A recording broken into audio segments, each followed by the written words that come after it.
From New York, the world's most famous detective, Sherlock Holmes.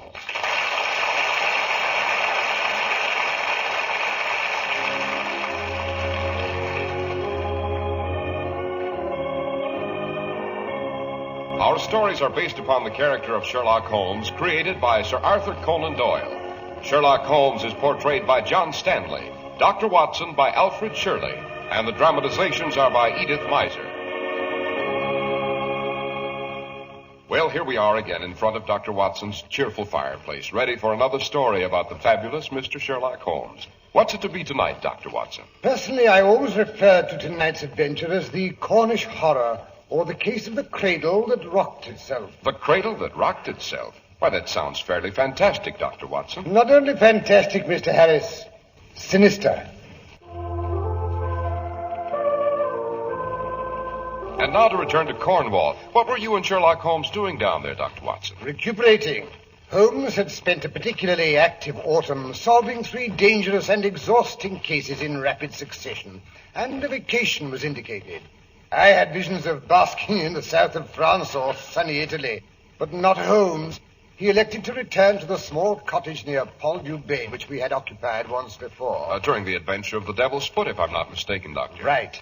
Now, the bays and inlets of the Cornish Peninsula are green and sheltering in the sunny summer weather. But in December, the blustering gales whip the surge-swept reefs and black and sinister cliffs.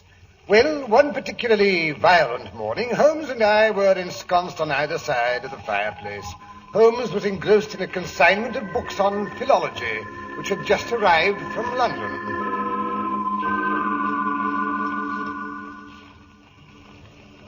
Watson, has it ever occurred to you that the ancient Cornish language is akin to the Chaldean? Well, inasmuch as I understand neither Cornish nor Chaldean, I can't say it has. It's quite logical, you know. These shores were undoubtedly visited by early Phoenician traders in tin. In fact, many historians believe that the pirates who later operated from this coast had more than their share of the old Phoenician heritage. A fine, disreputable background for any district. Profitable is the word, Watson. Hello, who's this fighting his way up the path in the teeth of the gale? Looks like your rotund friend and fellow archaeologist, Mr. Roundhay, the vicar. I wonder what's occurred to bring the good Dominie out in this weather. I'd sooner expect to see a cat go swimming in a mill race. Well, don't let him stand there in the wet. Well, I'm going. Pity you couldn't answer the door now and then. Why, Mr. Roundhay, delighted to see you, old man. Come in. Well, you look half drowned. Not half, entirely. Totally and entirely soaked to the skin. Morning, Roundhay. How about a spot of hot grog? The tea kettle's boiling on the hearth. Watson, fix the vicar a drink. Thank you. I'm afraid I need it as much for my nerves as I do for the chill, you know. Oh? Yes, Mr. Holmes. I have a problem, a rather serious problem, and I really don't know whether to come to Dr. Watson for help or to you. Well, why not consult both of us? It's not the first time we've collaborated on a case, Holmes? Quiet, Watson. Don't interrupt. Just what is your problem, Mr. Roundhay? Well, it seems that the cradle at Trevining Water has been rocking again. Is that so unusual? You don't understand, Mr. Holmes. That cradle has been in the family for over 5 centuries. All the young Trevinings are placed in it at birth. It hasn't been used, however, since Wilfrida Trevining, the present Mrs. Gregory, was a child. In fact, the nursery has been kept locked ever since old Mattie, the Trevining nurse, was sent off to the home for indigent females at Redruth 3 months ago. She'd been in the family for nearly 60 years, you see. Well, seems rather heartless to get rid of her, Holmes? My thought exactly. But Mortimer Gregory, he's the one who is married to Wilfrida Trevining, was quite determined about the matter. He said that old Mattie was making his wife quite ill with her talk about the rocking cradle. What sort of talk? Well, you see, there's a sort of legend in the Trevining family that when one of them is about to die, the cradle starts to rock all by itself. Nice, eerie little superstition, Holmes? As a matter of fact, the cradle had been heard rocking once or twice, but inasmuch as old Mattie was still sleeping in the nursery, the family took it as a grim practical joke, all except Wilfrida. She became quite ill and upset, at which point her husband, who has a violent temper, said the old nurse had to go. Dr. Dennis Trevining, who is Wilfrida's cousin and physician as well, was inclined to agree with him, so they sent for a nurse from St. Ives Hospital to take over. On the day that she arrived, I was summoned to drive Mattie to the old lady's home in Redruth. I can't say I looked forward to the event. Were your fears justified? Completely justified, Mr. Holmes. When I arrived at Trevining Water, the old woman was sitting on her boxes just inside the front door. Mr. Gregory and Dr. Trevine were endeavouring to quiet her caterwaul.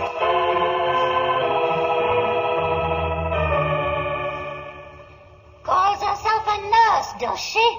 What does she know about bringing babies into the world? I've given 3 generations of Trevinings the whack that drove the breath of life into their bodies. After all, Mattie, I am a doctor. When Wilfrida's baby arrives, I expect to be on hand, too, you know. You a doctor? I wouldn't trust you to treat my Timothy here. Hey, Timmy. Timmy agrees with me. He may be a cat, but he knows as much about what's going on around here as I do. That'll and that's do. plenty. Mattie, that'll do. You've made enough trouble already. You've upset my wife so that she's had to take to her bed. Me upset, Miss Wilfrida? My Miss Willie that I taught to walk and play patty cake and eat a porridge like a good girl?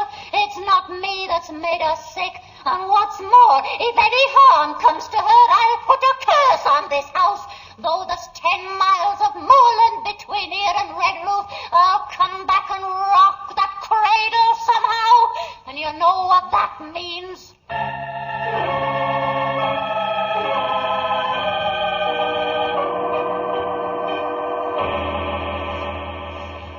Well, Mr. Holmes, I felt sorry for Mattie, of course, but I must say I saw Mr. Gregory and Dr. Devining's point.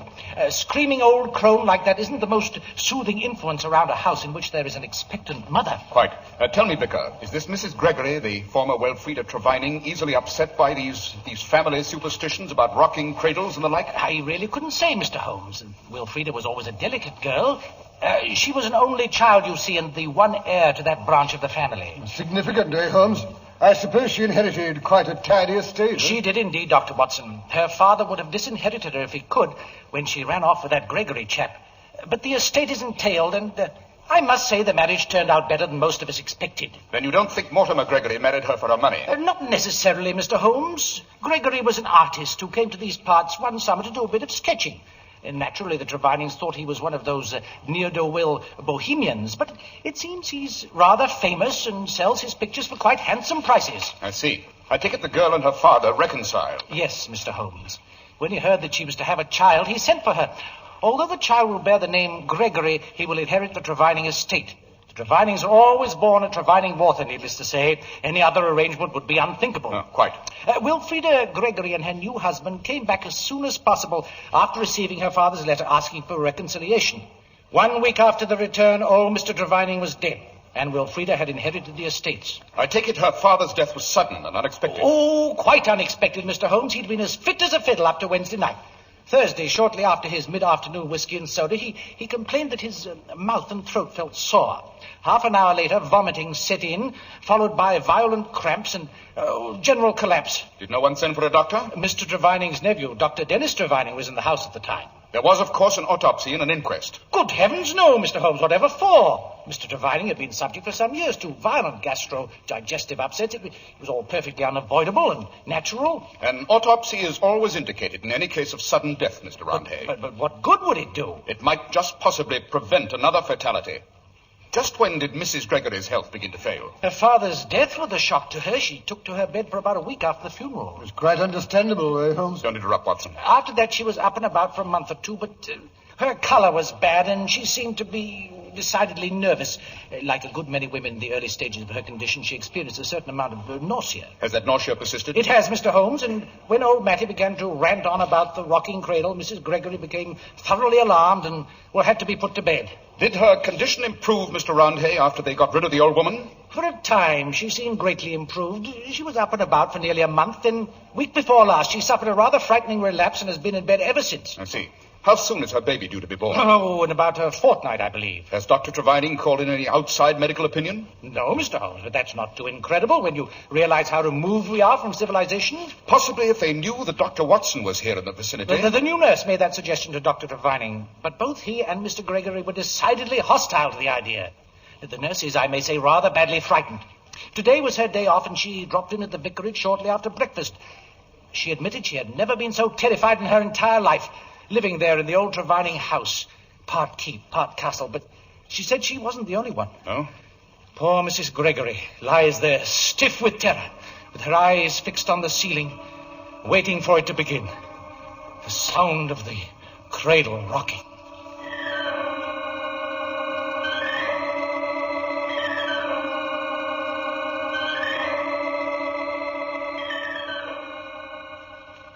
Miss, it's getting dark. Light the lamp. Very well, Mrs. Gregory. That's better. When I was a child, I was afraid of the dark, and now it's all come back to me. I dread the coming of night. When one's sick, that's only natural. The nights are so long, I always think. It's not that, Miss. When night comes, it begins. The rocking of the cradle. I lie here, watching for it. Yes. Listen. I don't hear anything, Mrs. Gregory. Oh, if only I could be sure my baby's born before I die. It's so terribly important, Miss. But you're not going to die, Mrs. Gregory. Yes, I am. That's why the cradle's rocking.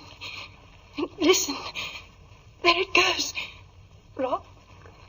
Rock. Rock. It's for me, Miss. It's for me.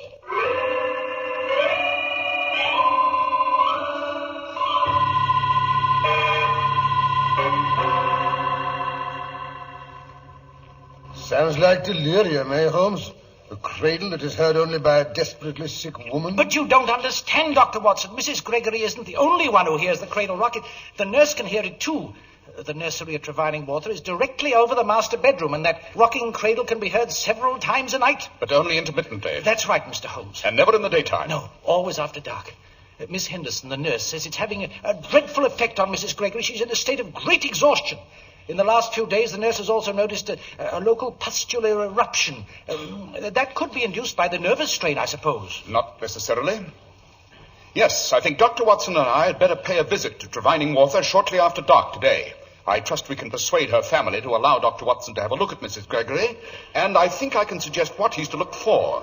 As for myself, I'm more interested in what causes that cradle to rock.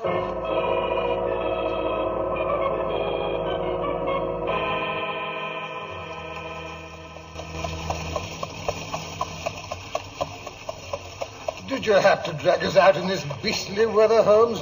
Besides, it's also dashed irregular, contrary to medical ethics and all that, you know. After all, I haven't been called in by either the doctor on the case nor the family. You doctors and your confounded medical ethics. I suppose you'd let the poor woman die just because you haven't been properly introduced. This is where we turn in, Mr. Holmes. Notice the Trevining coat of arms over the gate? Aha, very significant, Mr. Roundhay. Oh, what's so significant about it? I could hardly see the blasted thing in this fading light. For one thing, the Trevinings had the bar sinister. For another, that was the Jolly Roger up in the upper right-hand quarter. That's right, Mr. Holmes. The Trevinings have more than their share of pirate ancestors. They boast of the fact, you know. Well, here we are. This is Trevining Water. Frightening-looking old pile, eh, Holmes? You bet. Wait for us here, Jonathan. Right, we may be leaving in rather a hurry. Give the bell a pull, Watson. No, wait. I sent word to Miss Henderson to be on the lookout for us. Ah, Miss Henderson, I thought you'd be watching for us. This is Mr. Holmes and Dr. Watson. How do you do? How do you do? Come in, please. I'm so glad you've both come. Both. Mrs. Gregory was having a particularly bad spell when I returned this afternoon. Have you told Mrs. Gregory's husband and her doctor that you expected us? No, Mr. Holmes. Fortunately, there was no opportunity. The doctor was called out on a confinement case an hour or so ago, and Mr. Gregory has had to go to St. Ives for the assizes. He shouldn't be back until after supper. Excellent. You will take Dr. Watson to see Mrs. Gregory immediately. Mr. Roundhay knows the house well enough to direct me to the nursery, I gather. Oh, yes, Mr. Holmes. Top floor, second right. I'm afraid the door is kept locked, Mr. Holmes. My dear young lady, it takes more than a locked door to stop Sherlock Holmes. Come along, Vicar.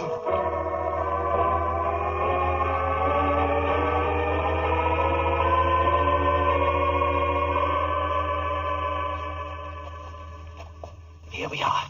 It's the next door. It's locked right enough. Then there's nothing we can do. On the contrary, I have a very neat little jemmy that I acquired when I was instrumental in apprehending a certain famous cat burglar. Quite a breeze coming through the keyhole. You mean you're going to pick the lock? May take a moment or so. Well, I do hope no one comes and catches us at it. I don't know what my flock would say. Mr. Holmes, did you hear that? There it is again. inside the nursery. Yes. Yes, it's the cradle, right enough. But it's rocking. It's rocking in there all by itself. It's not just a superstition. Confound it, this lock must be rusty. No, here it comes. Blast it. Did it have to make that noise? Easy now. I'm going to open the door. It's so dark in there. Give me the candle. I'm going in. But the room is empty. Completely empty. But look here, the cradle's still rocking. And feel the mattress. It's still warm. But good Lord, what was that? Branch of a tree scraping against the window. Yes, it's broken one of the small 5-inch square panes of glass, and that explains where the draft came from. It also explains something else. Yes, interesting. Very interesting. Who let you in this room? Ah, Mr. Gregory, no doubt. I am Sherlock Holmes. What in blazes do you think you're doing here? Trying to solve the mystery of the rocking cradle. Rotten rubbish. Old wives' tales. I'll not have my wife upset by any more of that nonsense. You misjudge us, Mr. Gregory. We only want to save your wife and possibly your child. I don't need your help. Get out, both of you. Get out! With pleasure. I imagine Watson's had time to give the nurse full instructions, and we've seen all there is to see up here. Come on, Roundhay. We'll now ride over to Red Roof. The final piece to this puzzle is doubtless to be found in the old lady's home. You mean you're going to question Mattie? I trust you have no objections, Mr. Gregory. Objections? No, go ahead. You'll get nothing from her. Nothing at all.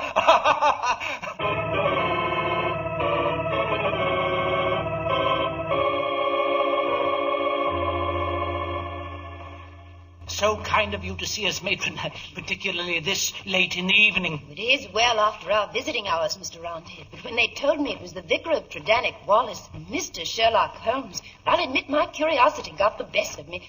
Oh, but you gentlemen must be congealed. May I offer you a cup of tea? Thank you, matron, but we've no time for social amenities. Our night's work has only just begun. So, if you'll allow us to have a few words with one of your inmates, Miss Mattie, what's her other name, Vicar?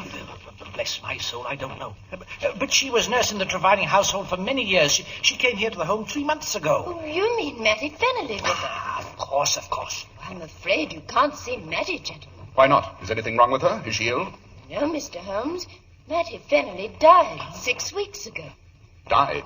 Yes, Mr. Holmes. But why wasn't I told? Why wasn't her body brought back to us for proper burial? Well, I understand her family didn't want Mrs. Gregory to know. They were afraid the shock of Mattie's death would upset her. Quite. Matron, how did the old woman die? Had she been sick long? Oh, no, Mr. Holmes. She'd had a very good day. Mrs. Gregory had driven over from Tredanick to have tea with her. She brought a pound cake for Mattie. Pound cake was her favorite, it seems. How soon after Mrs. Gregory left was Mattie taken ill? Not till the middle of the night. Seems she sneaked the rest of the pound cake off to bed with her and had eaten it after the lights were put out. Old people and children frequently make pigs of themselves, I'm afraid. We sent for Dr. Dennis Trevining at once. He lives halfway between Redruth and Tredanick Wallace. He was here inside of an hour. She seemed to get better when she saw him. Shortly thereafter, she had another attack, which ended in a complete collapse. Oh, this is an exasperating case, eh, Holmes? One blind alley after another. Old Mattie turning up dead slams the final door in our face. On the contrary, we may very well find out more from Mattie dead than we would if she were alive. But where will you go to question her, Mr. Holmes? To the graveyard, of course. Where is she buried, matron? In the churchyard at St. Stephen's. It's on the cliffs at the other side of the town. I don't suppose you could supply us with a couple of shovels, matron? Oh, Holmes, you're not thinking of exhuming the body at this hour of the night? Why not? Just one more question, matron. What happened to Mattie's cat after her death? Timothy? Yes. Oh, he disappeared shortly after the funeral. No one knows what happened to him, Mr. Holmes. I think I can make a guess, matron. Yes, I think I can make a guess.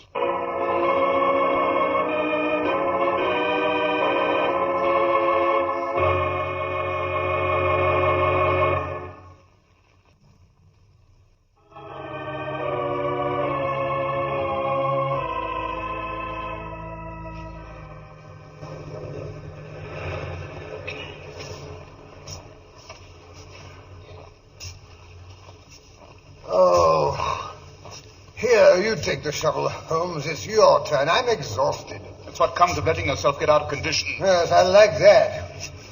Oh, thank heaven the gale has gone down. But the sea is still boiling. The moon's trying to break through the clouds. It makes the breakers down there look like a devil's cauldron. Job's done. Now, Watson, if you and Mr. Roundhay will help me lift out the coffin. Certainly, Mr. Holmes. Oh, the authorities will probably raise Ned. Now, all together. 1, 2... I see. Holmes. The coffin was remarkably light. Old Mattie was a very little woman. Holmes, look. There's someone galloping over the moor as if the devil were after him. He's coming here. Good Lord, it's Dr. Trevining. Oh, we're in for it now. Oh, there, Vixen. Steady. Now then, just what's going on here? Dr. Trevining, we're just taking a look at old Mattie, Mr. Sherlock Holmes and his friend, Dr. Watson. Oh, he did. Busybody, meddler. I heard you came to Divining this afternoon and saw my patient without consulting me. And now this. I suppose you've got a permit for this. No, I can't say we have. We couldn't afford to take time. Why not? We didn't want to give you the opportunity to finish off Mrs. Gregory the way you did her father and old Mattie. I finish off my uncle and Mattie? Why should I do that? Because you were determined to inherit the estate of Trevining Walther. If you had to kill off half the parish to do it. You're mad. There's no proof. The bodies are both decomposed. I wonder, would you like to help us pry off the lid of this coffin? Watson, hand me that chisel. I protest. This is monstrous. Not as monstrous as murder, Dr. Trevining. Now then. Slide the lid off the other side, Watson. All right. Now, Mr. Roundhay, if you'll bring the lantern over here. Yes. Thank you. Good Lord. The body. She looks exactly the way she did when she died. When she died in agony, remember? No. Put back the lid. It's too unnatural. Her eyes, she's staring at me in that awful grin. There was no autopsy on old Mr. Trevining. In this case, however... But Would you like to put your hand on the body, Dr. Trevining? No. There's a local superstition that when a murderer touches the body of his victim, blood will flow. No, let me go. Let me go. He's riding in the wrong direction. He's headed for the cliffs. Good.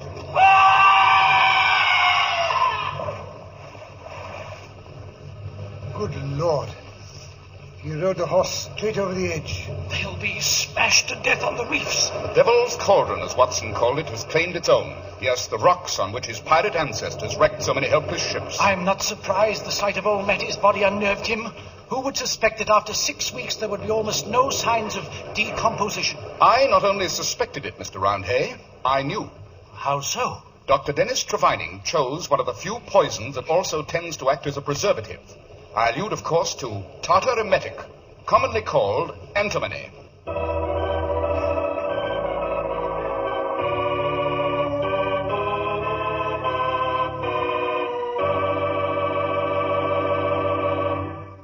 Why, that story was a corker, Dr. Watson, and Dennis Trevining was certainly a throwback to his pirate ancestors. Yes, Mr. Harris. But look, why didn't he finish off his uncle and his cousin years before? Because as long as Wilfreda had no child, he was due to inherit anyway. You mean the estate wouldn't have gone to her husband? No, Mr. Harris. In England, the laws of inheritance are rather rigid. If a married woman who owns estates dies after giving birth to a living child, her husband will hold the lands for life as tenant by the courtesy of England. And that's what Dennis Trevining was determined to prevent at any cost. But why didn't Wilfreda die as quickly as her father, Doctor? Because more than one sudden death in the family would have been suspicious. Therefore, Wilfreda was given repeated small doses of the poison, which produced rather different symptoms. And what about Mattie? Mattie undoubtedly suspected what was going on, but was afraid to say anything. Hence the cradle rocking. She was trying to warn her mistress. Eventually, when she was taken ill from overeating, the temptation to get her out of the way was too great, and Dr. Trevining killed her too. But the cradle, Doctor, it continued to rock after her death. Who rocked the cradle? The cat. Mattie's black cat, Timothy. He found his way back to his old home, climbed up the tree outside the nursery window and entered through the broken window pane and made himself at home in the most comfortable piece of furniture, the old cradle. Holmes knew at once what had happened. Well, how, Doctor? By observing some short black cat hair on the mattress. Of course, it's also obvious. Yes. One Sherlock Holmes points out the explanation. Got me that time.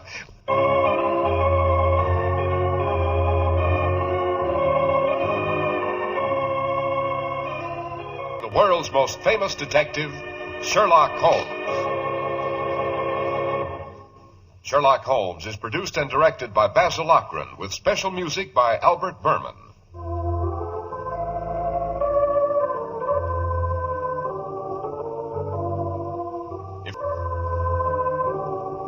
Be sure to listen next week to Sherlock Holmes in the case of Professor Moriarty and the Diamond Jubilee.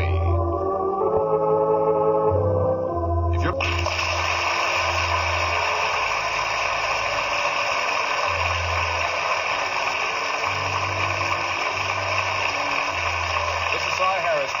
This is the world's largest network, serving more than 450 radio stations, the Mutual Broadcasting System.